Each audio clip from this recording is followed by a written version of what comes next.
orang tua kita, leluhur kita itu orang tua kita.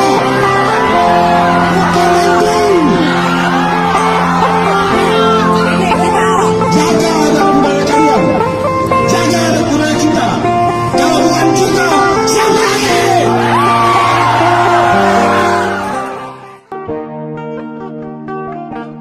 Panglima Jila atau Pangalangok Jila pemimpin besar pasukan Merah Bangkule Rajak dari suku Dayak. Ia berasal dari Kabupaten Mempawah, Kalimantan Barat. Panglima Jila juga dikenal sebagai tokoh yang peduli terhadap adat budaya serta permasalahan yang terjadi di tanah Kalimantan.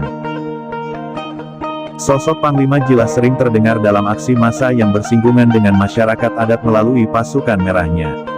Ia menjadi sebuah simbol perjuangan masyarakat adat di bumi Borneo dalam mencari keadilan di tanah leluhurnya sendiri. Lantas, siapakah sosok Panglima Jila ini sebenarnya? Berikut ini adalah sejarah dan asal-usul Panglima Jila dari suku Dayak Kalimantan. Tapi sebelum kita masuk ke pembahasan, kita ingatkan kembali buat kalian semua yang belum subscribe channel ini, silakan klik tombol subscribe di bawah video ini, klik like dan nyalakan tombol notifikasinya agar sahabat layau tidak ketinggalan berita update dari channel ini.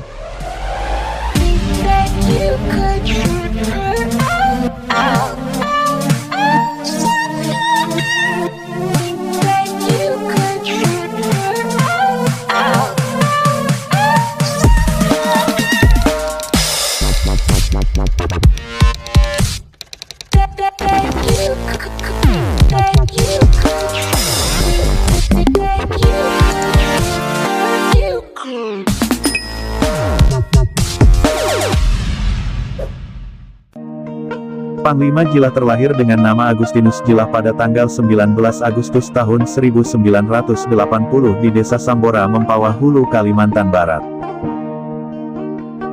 Ayah Panglima Jila berasal dari Senakin di Desa Tempalas dan ibu Panglima Jila berasal dari Somba.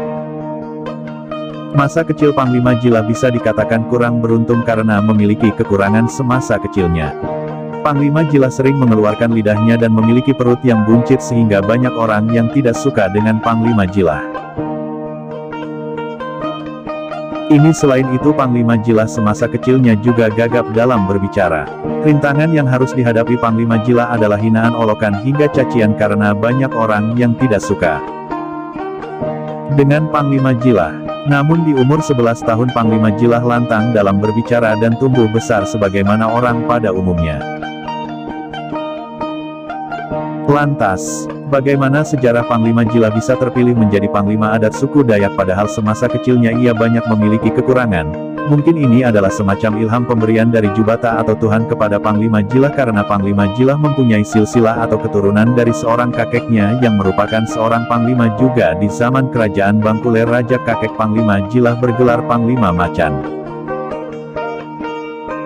Kalau berbicara prestasi, Panglima Jila memang memiliki kelebihan dibandingkan panglima-panglima lainnya. Salah satu buktinya adalah Panglima Jila mampu menyatukan bangsa Dayak atau suku Dayak setanah Kalimantan. Panglima Jila bukanlah orang pintar atau orang yang berpendidikan tinggi, namun dengan modal tekad dan kemauan yang tinggi ia mampu menyatukan bangsa Dayak atau suku Dayak di tanah Kalimantan ini. Di balik kekurangan di masa kecilnya, Panglima Jila memang memiliki kemampuan-kemampuan yang luar biasa. Salah satunya adalah Panglima Jila mampu berkomunikasi dengan para leluhur. Selain itu Panglima Jila juga memiliki kemampuan-kemampuan yang tidak semua orang miliki. Akhir-akhir ini sosok Panglima Jila sering muncul dalam aksi massa yang bersinggungan dengan masyarakat adat melalui pasukan merahnya. Pasukan Merah sendiri merupakan pasukan besar dari Panglima Jila. Pasukan Merah memiliki anggota sekitar 48.000 yang tersebar di seluruh Kalimantan. Pasukan Merah ini sering muncul ketika ada masalah yang serius terhadap suku Dayak. Bersama pasukan merahnya Panglima Jila mampu menghidupkan tradisi dan adat suku Dayak yang mulai tenggelam dimakan zaman. Panglima Jila juga mampu mengajak generasi milenial dalam ikut melestarikan tradisi dan budaya asli dari suku Dayak. Selain itu Panglima Jila juga mampu mempertahankan hutan-hutan Kalimantan dari para perusahaan-perusahaan asing. Kepedulian terhadap adat dan budaya serta keberaniannya tampil dalam konflik sosial yang menimpa masyarakat adat Borneo tentunya menjadi catatan tersendiri dan inspirasi bagi banyak anak muda dalam upaya memperjuangkan kaum termarginal di negeri ini. Sosok Panglima Jilah tak hanya berani tampil tetapi juga mempunyai kemampuan manajerial dalam mengorganisir. Ini dibuktikan dengan banyaknya pengikut yang tergabung dalam pasukan merah yang dikomandonya. Proses Panglima Jilah sudah dilewatinya mulai dari keliling Kalimantan di kampung-kampung untuk bersosialisasi dalam menjaga hutan alam dan tanah. Keseharian dari Panglima Jilah ini memang jarang di rumah, ia hampir setiap hari berada di pedalaman-pedalaman hutan.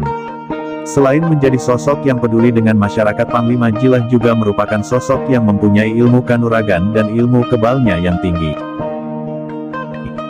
Ia sering tampilkan peragakan ilmu bela dirinya kepada siapa saja yang ingin mengetahuinya.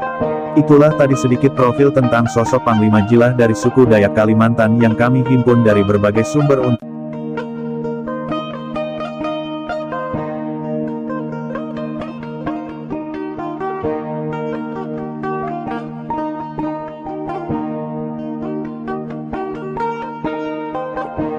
siapa yang tidak kenal dengan Panglima Jilah atau Pangalanok Jilah, pemimpin besar pasukan merah Bangkule Rajak dari suku Dayak.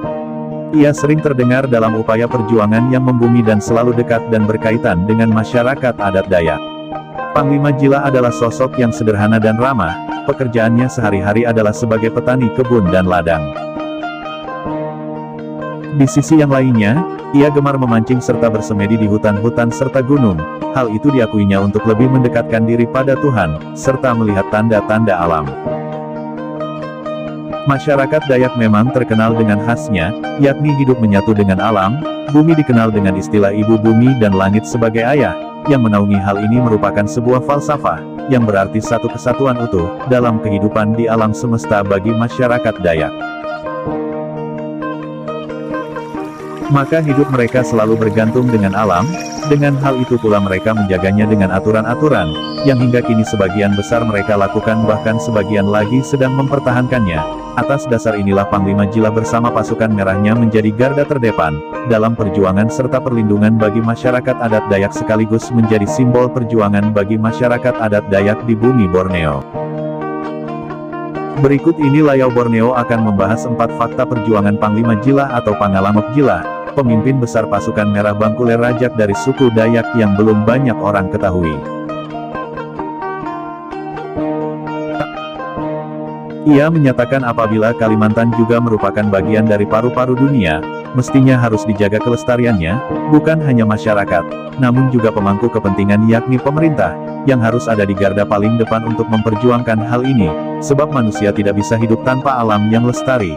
Jika alam telah rusak maka kehidupan pun akan punah pada masanya. Arif dan bijaksana mengolah alam dengan tidak tamak dan serakah. Begitulah konsep yang ditawarkan oleh Panglima Jilah.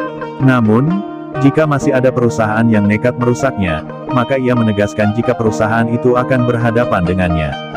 Hal ini seperti yang diungkapkan dalam satu wawancara eksklusif channel YouTube Saraga Borneo mengenai nasib hutan Kalimantan di tanah Borneo.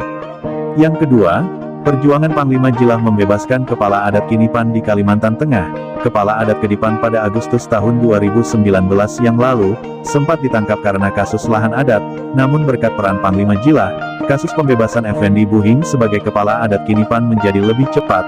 Melalui berbagai pernyataan dan ajakannya untuk pembelaan telah mengundang begitu banyak reaksi yang simpatik dari berbagai kalangan di seluruh Kalimantan, bahkan luar daerah. Maka atas hal tersebut Effendi Buhing dinyatakan tak bersalah dan bebas dari hukuman. Bahkan Effendi Buhing secara langsung dalam wawancara khusus salah satu TV swasta, mengucapkan terima kasih kepada Panglima Jilah yang telah membantu mengawal kasusnya hingga ia terbebas. Yang ketiga, Panglima Jilah sebagai sosok penjaga adat dan budaya. Melalui sosok Panglima Jilah, tak dapat dipungkiri bahwa semangat untuk lebih mencintai adat serta budaya adat Dayak Borneo lebih terpacu lagi, dan hal tersebut disampaikan langsung dengan aksi-aksi yang nyata melalui gawai-gawai Dayak yang sering ia datangi. Panglima Jilah tak segan-segan untuk datang ke kampung-kampung sekalipun itu jauh dari jangkauannya. Upaya itu dilakukan demi menjaga marwah serta mempersatukan identitas agar tetap kokoh dan tidak luntur dimakan oleh zaman. Yang keempat, Panglima Jilah sebagai pendiri Pasukan Merah didirikan oleh Panglima Jilah bersama komunitasnya pada tahun 1995, dengan latar belakang keprihatinan dari Panglima Jilah, ketika ia melihat pada saat itu masyarakat Dayak banyak yang pada masa itu berpindah keyakinan ke agama yang baru.